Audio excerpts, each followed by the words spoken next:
Okay. Yun! Tignan nyo naman yan mga lodi. Pagkaing masarap at masustansya at madali lang gawin. Sausaw natin yan, syempre. Kaya ko kaya ito na isang subuan pa. Kaya na isang subuan. Sorry.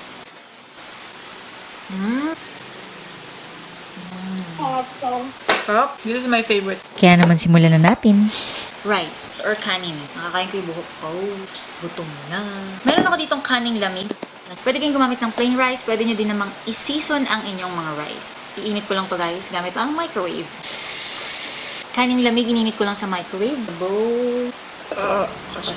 Season lang natin ng salt. Salt. Pepper.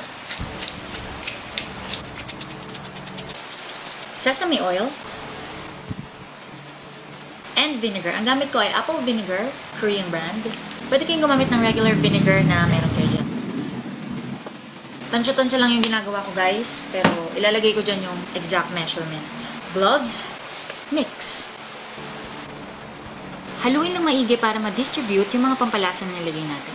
Habang tumatagal yung paghalo nyo, mapapansin nyo parang lumalagkit na yung rice. Egg or itlog.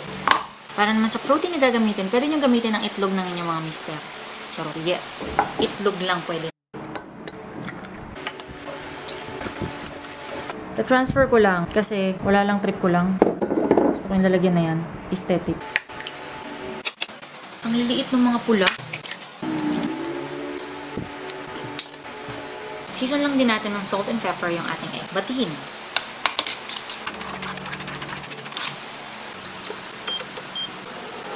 Hindi natin kailangan ng maraming oil dahil non-stick naman siya. Mag-spray lang ako ng konting oil. I-roll lang natin. Ayan, pag nakita nyo na medyo luto-luto na, simulan nyo ng i-roll. Ito, kulang pa, saka natin dagdagan. Next, ito, hindi ko na siya i-roll. Luto na siya and ilalagay ko na lang siya sa pinggan. Etong egg na to na hindi natin na-roll kanina, hihiwain ko lang ng maninipis. Siyempre, para mas healthy, maglalagay tayo ng vegetables. Carrots or carrot. Cucumber or pipino.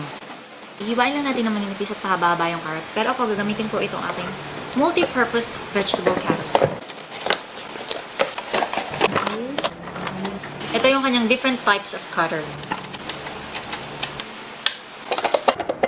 Pwede din kayong gumamit ng spinach. Kung walang spinach, pwedeng kangkong, cabbage, at marami pang iba. Check na natin. Ito na yung ating mga carrots. Madali lang gamitin yan. Ang ganda ng kinalabasan. Pwede nyo na itong ilagay sa inyong gimba, pero ako ibablanch ko siya.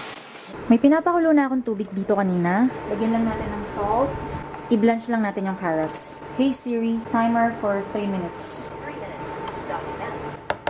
Gusto kong binablanch yung carrots para malambot siya, pero at the same time, crispy pa din. Hey Siri, stop the timer. Okay. Optional, magdi-drizzle ako ng sesame oil para may nutty flavor. Then, save it for later. Para sa cucumber, gagamitin ko lang ulit itong aking multi-purpose vegetable cutter. Diba? Napakadali lang niyang gamitin. Tignan nyo naman mga lods. Pantay-pantay ang pagkakahiwa. Gawa lang tayo ng mabilisang sauce. Mayonnaise, gamit ko Jap Mayo. Bahala kayo kung anong gagamit. Vinegar, apple vinegar ang gamit ko. Again, you can use regular white vinegar. Kung anong vinegar ang meron kayo dyan. Pampalasa, pepper, salt, konting oyster sauce. Kung may allergy kayo sa oyster sauce, pwedeng soy sauce. Sesame oil, and honey. Kung walang honey, pwedeng sugar. To adjust the consistency of our sauce, you can add water. Then mix. Tikman natin. Sarap. Next, kailangan natin ng seaweed. Seasoned seaweed. Meron ito sa mga supermarket and sa mga Korean store. Open lang natin. Ito, walang butas. Itong magaspang na side yung paglalagay natin ng filling. Seasoned rice.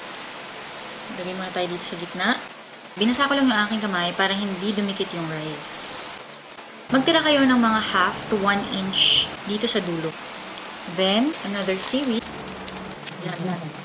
Dito natin lalagay yung mga susunod na filling. Para mas healthy, maglalagay tayo ng vegetables. Carrots. Cucumber. Okay na yan. Babalutin na natin siya.